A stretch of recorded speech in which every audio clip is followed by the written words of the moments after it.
오는 화요일은 우리 고유의 명절인 설날입니다. 이런 그 고유의 명절을 맞을 때마다 우리 믿는 성도들 가운데는 조상제사 문제 또 혹은 이 땅에 지금 전해져 오고 있는 이런 세상 풍속을 따르는 이런 일들로 인해서 어려움들을 겪는 그런 분들이 없지 않아 많이 있습니다. 우리 한국 땅에 복음이 들어와서 이제 뿌리를 내리기 시작한 지가 벌써 100년을 넘어가고 있지만은 그래도 아직도 이 기독교의 문화가 세상 곳곳에 미치지 못했기 때문에 이런 어려움들이 있게 되어진다라고 하는 것을 우리가 알아야 할 것입니다. 그러므로 우리 모든 성도들은 어떤 상황 가운데서도 믿음을 지키며 살아가려고 노력을 해가야 합니다. 이런 고유의 명절을 맞아서 제사 문제라든지 이런 다양한 문제들이 여러분 앞에 닥칠 때에 이런 어려움들을 극복하기 위해서 기도해야 되고 또 하나님이 지혜를 주시도록 구해야 되고 하나님이 주시는 능력을 힘입고 이겨가려고 노력하는 그런 여러분들이 되어야 한다는 말씀이에요. 그래야 자라가게 되어 있고 이런 시험들을 이겨갈 수가 있게 되는 것입니다. 우리 초대교회의 역사를 보아도 그러하고 믿음의 선진들을 우리가 살펴볼 때도 옛날 초대교회 당시 또 우리 한국 땅에 복음이 처음으로 들어왔을 당시 이럴 때만 하더라도 단지 예수를 믿는다는 이유 때문에 아주 무서운 핍박을 받았던 것을 우리가 알고 있습니다. 그래도 그 시대의 믿음의 사람들은 그 모든 어려움들을 끝까지 인내로서 극복했던 이런 교회사의 역사를 우리가 알 수가 있습니다. 우리 한국 교회사 가운데 1791년경, 그럼 지금부터 약 한 200년 전에 우리 한국 사회에 이 조상제사 문제가 얼마나 심각한 문제였는가 하는 것을 그때의 교회사의 기록을 통해서 우리가 깨달을 수 있는 것이 있습니다. 그 윤주충 사건이라고 하는 사건은 이 전라남도 해남 진산 지역에서 있었던 그런 일인데 이 윤주충은 24세에 과거에 합격을 한 영재였다고 합니다. 그런데 이 사람이 1787년경에 북경을 이제 왕래하면서 선교사를 만나서 복음을 듣게 되고 세례를 받고 예수를 구주로 믿어서 믿음에 굳게 선 이런 사람이 되어졌던 것입니다. 그런데 이 사람이 이제 우리 한국에 돌아와서 그 당시 이제 기독교를 배척하는 이런 시대였으니까 신앙을 지켜가기가 쉽지 않았습니다만은 그래도 믿음을 지켜가는 그런 가운데 있었는데 그때 어머니가 별세를 하셨어요. 그래서 예의범절을 갖추어서 장례를 잘 치렀습니다. 그러나 이 윤주충은 어머니의 위패를 모시지 않았고 제사를 지내지 않았습니다. 그래서 많은 사람들이 윤주충은 불효자식이요 미풍양속을 해치는 자고 나라의 법을 어기는 자라고 많은 사람들이 비판을 했고 욕을 했습니다. 그래서 이것이 이제 지방의 문제가 되어졌고 그것이 결국은 국왕인 정조가 알게 되었고 그래서 국왕 정조가 엄명을 내리기를 윤주충은 어머니의 위패를 모시고 제사를 지내라 그런 명이 내려왔어요. 그러나 이 윤주충은 믿음을 지키고 결국은 사형을 받음으로 순교의 제물이 되었던 이런 기록을 이제 우리가 보게 되어지는 것입니다. 그 후에도 1800년대에 들어와서 교회가 이런 제사 문제, 그 후에 여러 가지 핍박으로 인해서 고난을 받았던 이런 기록들을 우리가 볼 수가 있습니다. 한국 땅에 복음이 이제 점점 뿌리를 내려오면서 최근에 와서는 지난날과 같은 그런 핍박이나 무서운 박해는 없다 하더라도 그래도 오늘 우리가 살고 있는 이 시대에도 이런 명절을 맞이하게 되면은 제사 문제로 인해서 힘들어하는 이런 분들이 있는 것이 분명한 사실입니다. 여러분, 히브리서 11장을 읽어보면은 여러 가지 무서운 핍박 가운데서도 신앙을 지킨 그 믿음의 사람들을 이제 기록한 것을 우리가 보게 됩니다. 근데 특별히 히브리서 11장 38절을 보면은 이런 사람은 세상이 감당치 못하도다. 이런 사람들은 세상을 이기는 사람들이다. 어떤 핍박이 와도 또 어떤 어려움들이 있어도 믿음을 굳게 지켜가는 그런 사람들이라는 말씀이에요. 여러분, 이런 사람들이 어디에 있든지 이기는 사람들이라 그렇게 말할 수가 있을 것입니다. 사단의 권세를 이기는 사람들이고 죄의 유혹을 이기는 사람들이고 자신의 소욕을 이기는 그런 사람들인 것입니다.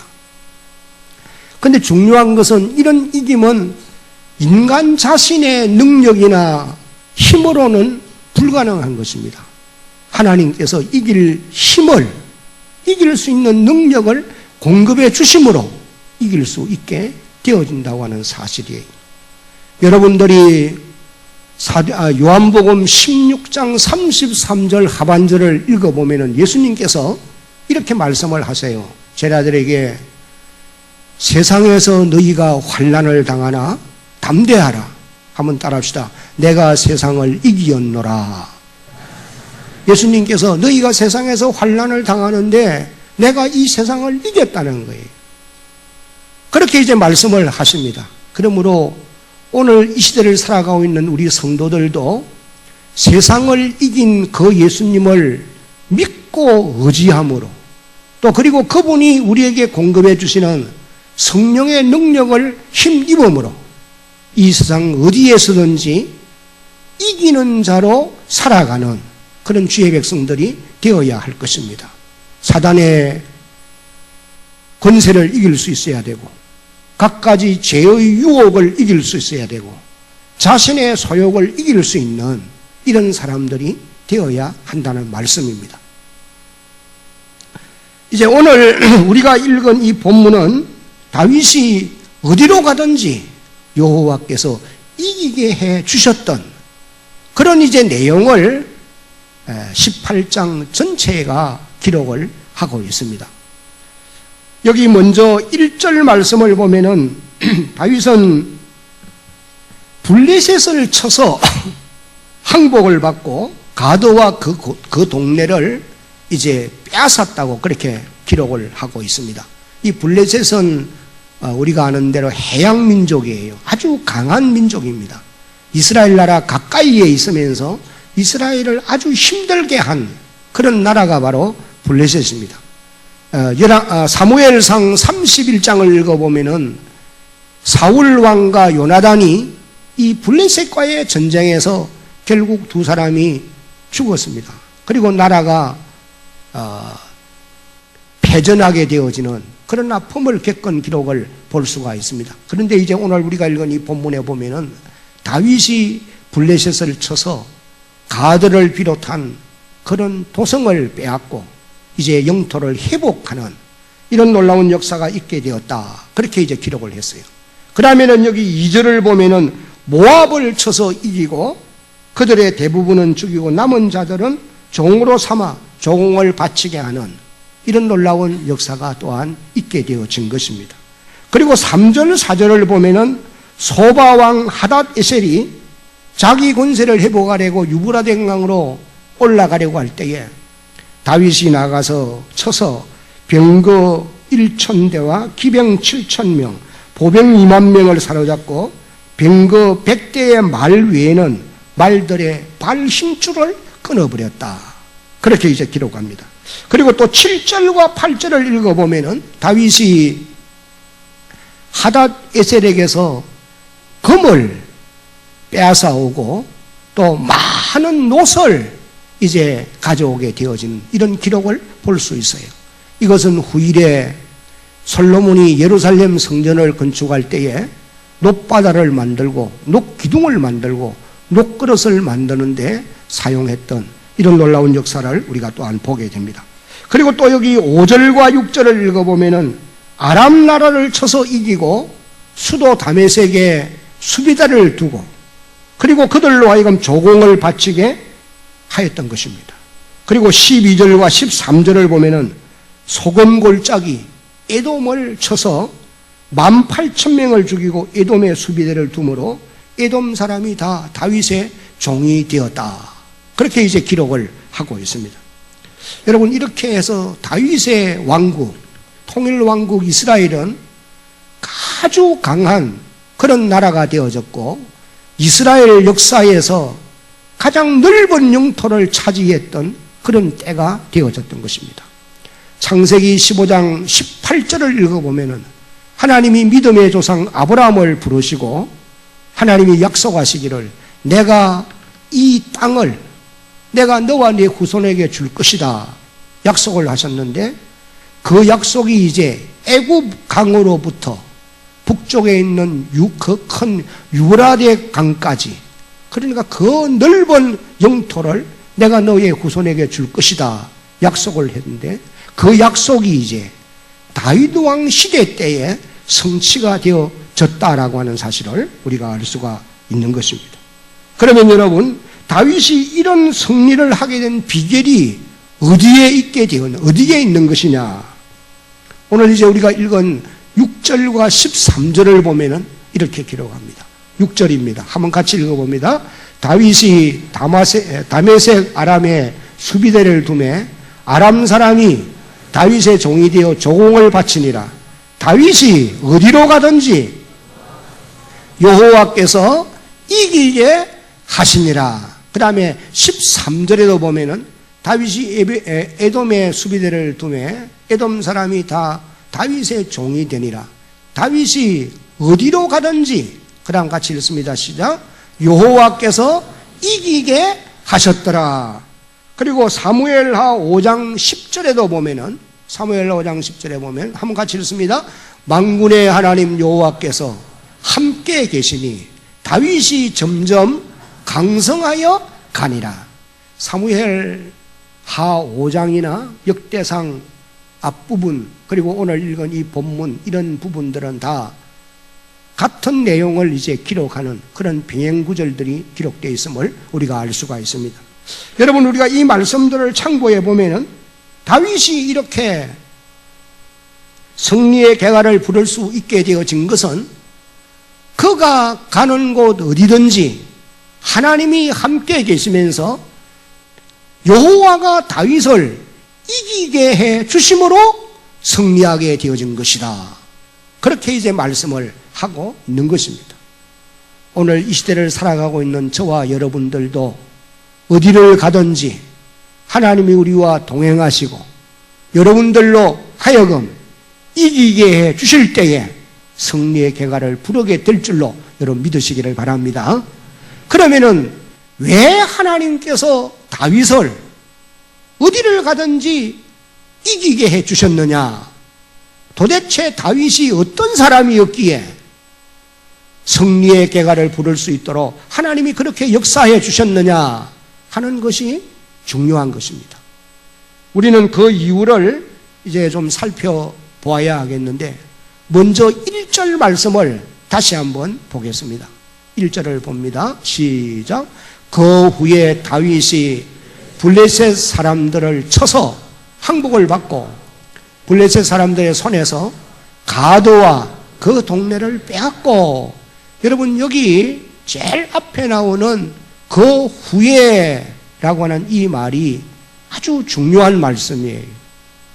하나님이 다윗으로 하여금 어디를 가든지 이기게 해주신 그 이유를 그 후에라고 하는 이 말씀 속에서 우리가 이제 찾아볼 수 있게 되어진다는 것입니다.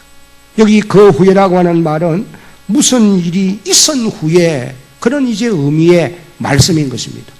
무슨 일이 있은 후에 하나님이 다윗으로 하여금 어디를 가든지 이기게 해주셨느냐.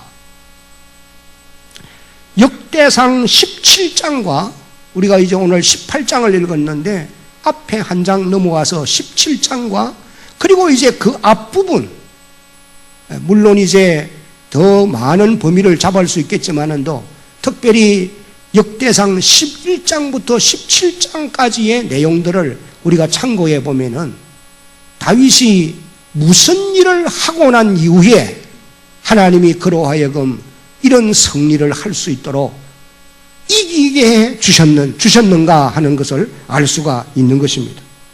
역대상 11장을 보면은 다윗이 헤브론에서 유다 지파 한 지파의 왕이 되어서 7년 6개월 동안 유다 지파의 왕으로서 활동을 했습니다. 그러다가 이제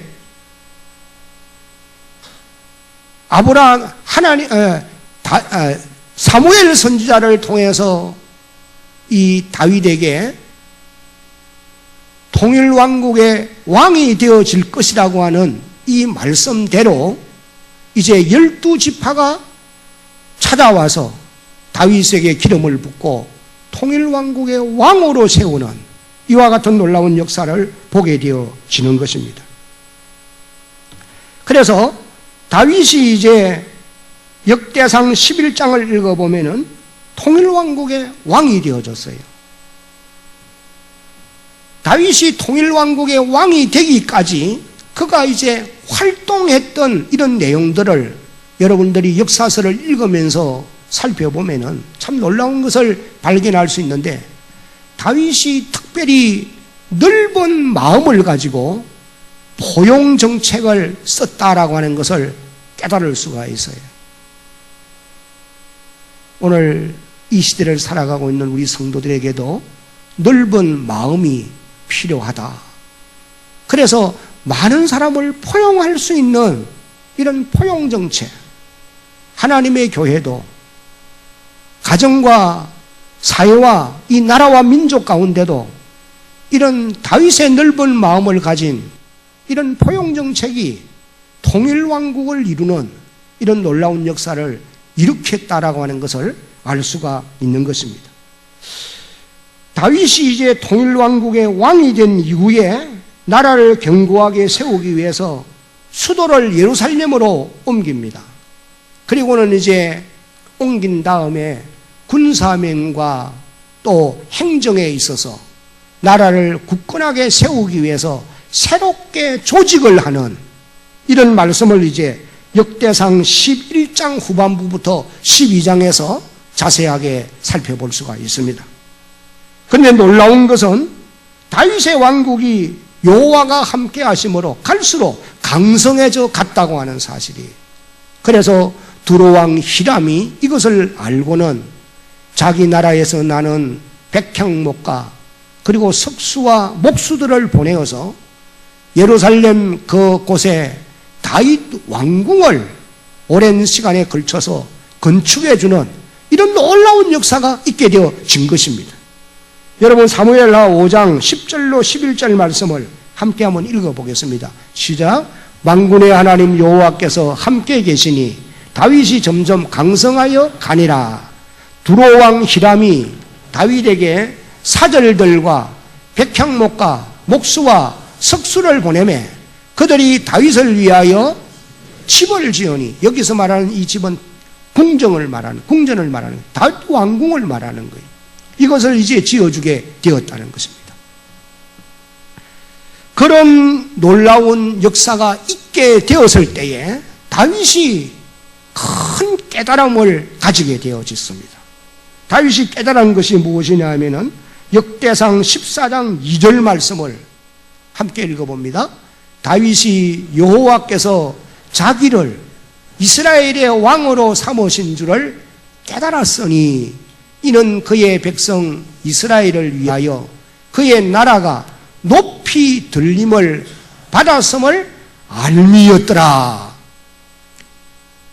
그러니 이 통일왕국을 이루어서 다윗이 통치하는 나라가 갈수록 강성해져 가니까 두로왕 히람이 자기 나라에서 나는 백향목을 보내고 석수를 보내고 목수를 보내어서 다윗 궁을 건축해 주었단 말이에요.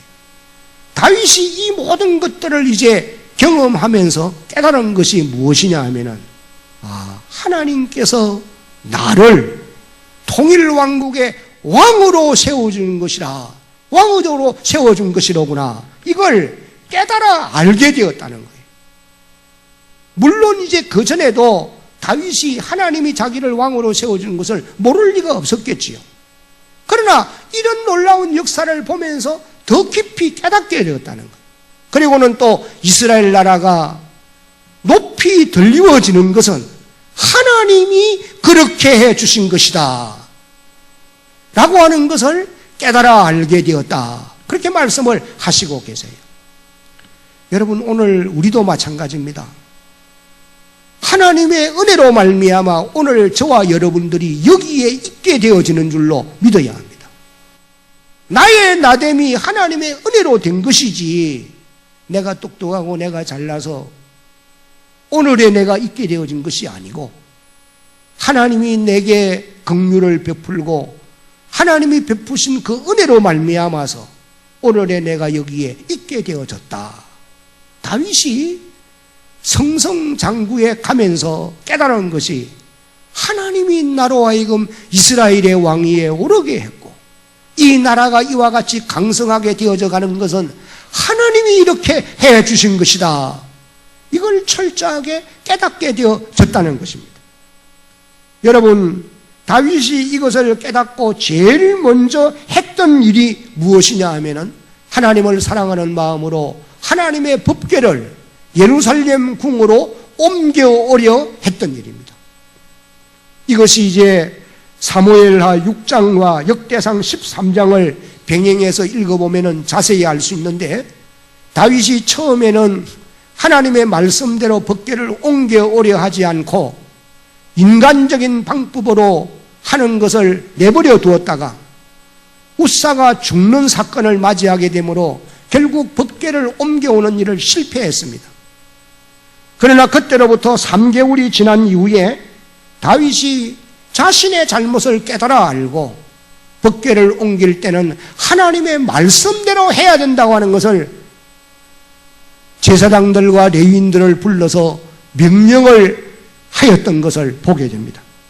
역대상 15장 11절로 13절을 보면은 다윗이 제사장 사독과 아비아달을 부르고 또 레위 사람 우리엘과 아사야와 요엘과 스마야와 엘리엘과 암미나답을 불러 12절 그들에게 이르되 너희는 레위 사람의 지도자이니 너희와 너희의 형제는 몸을 성결하게 하고 내가 마련한 곳으로 이스라엘의 하나님 여호와의 궤를 어떻게 올려라? 메어 올려라. 전에는 수레에 싣고 옮기는 인간 수단 방법을 동원해서 했던 것을 이제는 고치라는 거예요. 하나님 말씀대로 해야 된다는 거예요. 그래서 13절을 이제 같이 한번 읽어봅니다. 시작. 전에는 너희가 매지 아니하였으므로 우리 하나님 여호와께서 우리를 찢으셨으니 이는 우리가 규례대로 그에게 구하지 아니하였음이니라 하니. 그리고는 이제 다윗이 3만 명의 레위인들을 불러 모아서 바알레 유다로 내려가고 거기서 하나님의 궤를 메어서 다윗이 마련한 예루살렘 안에 있는 그 성막 안으로 장막 안으로 모시게 되어진 것입니다. 그리고 이제 그 법궤 앞에서 번제와 화목제를 드리는 제사를 드리게 시작한 것입니다. 특별히 역대상 16장과 23장, 25장을 읽어보면은 아삽과 헤만과 여두둔을 지휘자로 세우고 그리고 노래하는 사람 288명과 악기를 부르는 들고 악기를 사용하는 악사들을 4,000명을 불러 모아서 그들을 이제 24반열로 나누고 24시간 내내 이 하나님의 휘장 법궤 앞에서 찬양으로 예배하게 하고 그 법궤 앞에서 찬송하고 기도하게 했던 것을 우리가 보게 되어집니다. 그러니까 다윗이 하나님을 얼마나 사랑했는가 하는 것을 우리가 알 수가 있는 그런 모습이에요. 마치 이런 모습은 계시록 4장에 기록되어 나오는 하나님 보좌의 24장로들이 24시간 동안 하나님을 찬양하는 그런 모습이라고 볼 수가 있는 것입니다. 그리고 또 한 가지 아주 중요한 것은 다윗이 하나님의 성전을 건축하려 했던 일인 것입니다. 이것이 이제 사무엘하 7장에 기록되어 나오고 역대상 17장 1절 위에 기록되어 나오는 말씀입니다. 사무엘하 7장 1절로 2절을 한번 읽어보겠습니다. 여호와께서 주위의 모든 원수를 무찌르사 왕으로 궁에 평안히 살게 하신 때에 2절같이 읽습니다. 왕이 선지자 나단에게 이르되 볼지어다 나는 백향목궁에 살거늘 하나님의 궤는 휘장 가운데 있도다. 이 말씀은 하나님이 다윗으로 하여금 이제 전쟁에서 승리를 거두어서 평안한 한때를 왕궁에서 살게 해 주었다는 거예요. 그런데 다윗이 이 왕궁에 머물면서 이런 생각을 하는 거예요. 나는 백향목국에 거하거늘 그런데 하나님의 궤는 휘장 속에 있다고 하는 것이 내 소위가 옳지 못하다. 그러니 내가 하나님의 성전을 건축해서 하나님의 법궤를 거기에 모셔야 되겠다. 그런 생각을 이제 하게 되어진 것입니다. 여러분, 이런 생각은 아무나 할 수 있는 것은 결코 아닙니다. 하나님을 사랑하는 마음을 가진 사람들만이 이런 생각을 할 수 있는 거예요. 다윗은 그 중심에 하나님 사랑하는 마음으로 충만해 있기 때문에 평안한 가운데 다윗이 하나님의 성전을 건축할 계획을 세우고 그런 꿈을 가지고 그런 생각을 가지고 나단 선지자에게 그와 같이 말씀을 하게 되었다는 것입니다. 그러나 하나님께서 그날 밤에 선지자 나단을 통해서 하나님의 뜻을 알려주셨던 것입니다. 두 가지 뜻을 알려주셨어요. 하나는 다윗으로 하여금 네가 건축을 하지 못한다고 하는 것을 말씀하고 네 아들 솔로몬을 통해서 건축할 것을 말씀을 하십니다. 그리고 또 한 가지는 다윗의 마음씀을 귀하게 보시고 하나님이 복 주실 것을 약속을 하세요. 하나님이 약속하신 그 복을 크게 우리가 세 가지로 나눌 수 있는데, 하나는 역대상 17장 8절을 읽어보면은 다윗의 이름을 존귀하게 만들어 줄 것이다. 이것을 말씀을 하십니다. 그 다음에는 대적으로 하여금 복종하게 할 것이다. 그 다음에는 다윗의 후손들을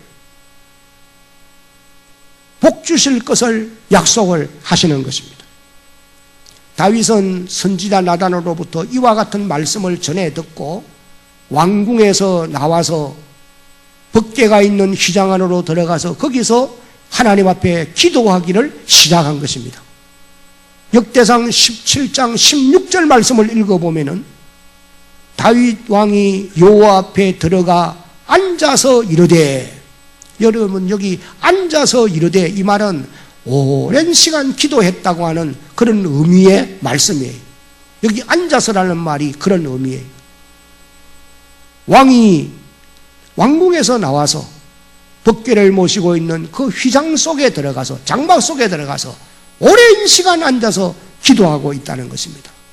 여러분, 우리는 이 모습을 보면서 왕도 기도해야 되지만은 백성도 기도해야 되고, 오늘 시대를 살아가고 있는 우리 성도들도 기도해야 되고, 학생들도 기도해야 되고, 청년들도 기도해야 되고, 노년도 장년도 교회도 기도하는 하나님의 사람들이 되어야 할 줄로 믿습니다. 다윗이 이제 기도를 드려요. 어떤 기도를 드리느냐? 크게 두 가지 기도를 드리고 있습니다. 그 첫 번째는 이제 하나님의 은혜에 대해서 감사하는 기도를 드립니다. 좀 전에 우리가 읽은 이제 16절 말씀 다시 한번 보면은 후반부에 이렇게 기록되어 있어요. 앉아서 이르되 여호와 하나님이여, 나는 누구이오며 내 집은 무엇이기에 나에게 이에 이르게 하셨나이까. 이 말은 나를 왕위에 오르게 하시고 내 나라를 이렇게 번성하게 하나님이 도와주셨나이까. 하나님의 은혜에 대해서 감사하는 그런 기도인 것입니다. 오늘 우리도 하나님 앞에 기도를 올릴 때마다 하나님이 우리에게 베푸신 은혜를 생각하면서 감사의 기도를 드리는 그런 주의 백성들이 되어야 할 줄로 믿습니다. 그 다음에 또 한 가지의 기도의 내용이 하나님이 선지자 나단을 통해서 내게 약속하신 그 모든 약속을 이루어 주시기를 원합니다. 이것이 이제 역대상 17장 23절로 27절까지의 기록되어 나와요. 27절 말씀만 한번 같이 읽어보겠습니다. 시작. 이제 주께서 종의 왕조에 복을 주사 주 앞에 영원히 두시기를 기뻐하시나이다. 여호와여 주께서 복을 주셨사오니 이 복을 영원히 누리리이다. 영원히 누리이다 하니라. 사랑하는 성도 여러분, 다윗이 이런 일들을 행한 후에 하나님께서 다윗으로 하여금 어디를 가든지 이기게 해주시는 이런 은총을 입게 되어졌다는 것입니다. 한마디로 말하면 다윗은 전능하신 하나님을 믿고 말씀 따라 바르게 살아가려고 노력하는 사람입니다. 그리고 특별히 그는 하나님의 은혜를 깨달아 알고 중심으로 하나님을 사랑했을 뿐 아니라 하나님을 사랑하는 정표를 삶을 통해서 나타내 보였던 사람이에요. 여러분, 우리가 마음으로 하나님을 사랑하는 이런 사랑이 있어야 되지만 한 걸음 나아가서는 삶을 통해서 하나님의 사랑을 증명해 보이는 실천에 옮기는 이런 삶이 있어야 된다는 거예요. 오늘 읽은 본문 9절로 11절까지를 다시 한번 봅니다. 하맛 왕 도우가 다윗이 소바왕 하닷 에셀의 온 군대를 쳐서 무찔렀다 함을 듣고 10절에 그의 아들 하도람을 보내서 다윗 왕에게 문안하고 축복하게 하니 이는 하닷 에셀이 벌써 도우와 맞서 여러 번 전쟁이 있던 터에 다윗이 하닷 에셀을 쳐서 무찔렀음이라. 하도람이 금과 은과 노새 여러 가지 그릇을 가져온지라. 11절 같이 읽습니다. 시작. 다윗이 그것도 여호와께 드리되 에돔과 모압과 암몬 자손과 블레셋 사람들과 아말렉 등 모든 이방 민족에게서 빼앗아 온 은금과 함께하여 드리니라. 전쟁에서 승리한 전리품은 전쟁에서 이긴 사람들이 나누어 가질 수 있습니다. 다윗은 전리품들을 왕궁을 사치하는 데 사용하지 아니하고 하나님의 성전을 위해서 전체를 다 바쳐드렸다는 것입니다. 여러분, 다윗이 이런 전리품을 하나님께 드리는 이유가 있습니다. 그것은 전쟁에서 승리는 하나님이 나로 하여금 하게 하셨기 때문에 이 모든 승리를 통해서 하나님이 영광을 받으시기를 원합니다. 그런 의미이기도 하고, 한 걸음 나아가서 다윗이 하나님을 사랑하는 사랑의 정표로서 이와 같이 한 것이다, 그렇게 말할 수가 있는 것입니다. 여러분, 이런 다윗의 아름다운 모습을 하나님이 보시고 하나님이 다윗을 축복하지 아니할 수가 없는 거예요. 이기게 하지 않을 수가 없다는 거예요. 이제 마지막으로 우리가 다윗에게서 배워야 할 것이 많이 있습니다만은 몇 가지 요약을 하면은, 다윗은 철저히 하나님 중심으로 살아갔던 사람이에요. 환난 날에도 하나님을 찾아서 그분을 의지했고, 평상시에 좋은 일들이 있을 때도 하나님을 생각하는 이와 같은 사람이었어요. 늘 다윗의 마음에는 하나님을 사랑하는 마음, 하나님을 의지하는 마음, 하나님 중심의 삶을 살았던 사람이다. 여러분 시편 120편 1절 말씀을 읽어보면은 한번 같이 읽어봅니다. 내가 환난 중에 여호와께 부르짖었더니 내게 응답하셨도다. 환난 중에도 다윗은 하나님께 부르짖어요. 좋은 일이 있을 때도 하나님을 생각하는 그런 사람이었습니다. 여러분 오늘 우리들도 마찬가지입니다. 힘들고 어려운 일이 있을 때도 하나님께 기도해야 하지만 범사에 형통함이 있을 때도 하나님을 의지하고 하나님을 생각하고 하나님께 감사할 수 있는 이런 주의 백성들이 되어야 할 것입니다. 그리고 또 다윗은 철저히 말씀 중심의 사람이었다고 하는 사실. 하나님의 말씀을 따라 바르게 살아보려고 발부둥 치는 사람이 다윗이었어요. 오늘 이 시대를 살아가고 있는 많은 사람들은 하나님의 말씀 따라 바르게 살아보려고 노력하는 사람들이 가면 갈수록 줄어들고 있는 것이 사실입니다. 아마 앞으로 갈수록 더하리라 생각이 됩니다. 그러나 말씀 따라 바르게 살려고 노력하는 사람들을 하나님은 사랑하게 되어 있고 그런 자들에게 승리의 삶을 살도록 인도해 주실 것을 여러분 믿으시기를 바랍니다. 또 한 걸음 나아가서 다윗은 철저히 성전 중심의 삶을 살았던 사람이에요. 하나님의 교회 중심의 삶을 살았다는 사실이. 그래서 다윗이 하나님의 성전을 얼마나 사랑하고 얼마나 아꼈고 성전을 건축하기를 열망했는가 라고 하는 것을 우리가 깨달을 수 있는데 역대상 22장 14절 말씀을 한번 같이 읽어봅니다. 시작.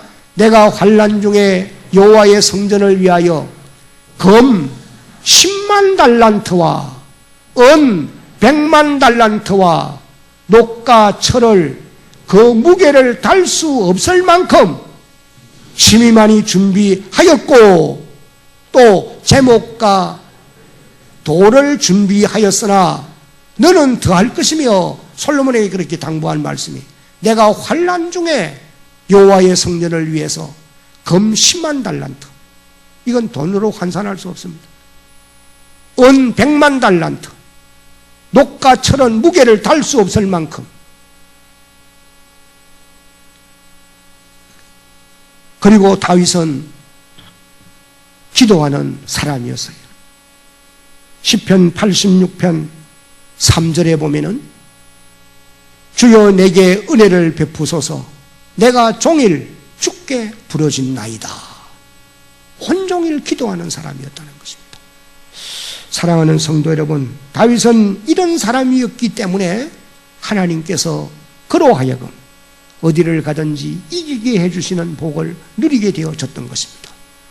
오늘 이 시대를 살아가고 있는 우리 성도들도 하나님의 받은 은혜를 깨달아 알고 다윗처럼 하나님 중심, 말씀 중심, 교회 중심의 삶을 살아가고 기도하려고 노력하는 여러분들이 되어질 때에 어디를 가든지 이기게 해주시는 복을 누리게 될 줄로 믿으시기를 바랍니다.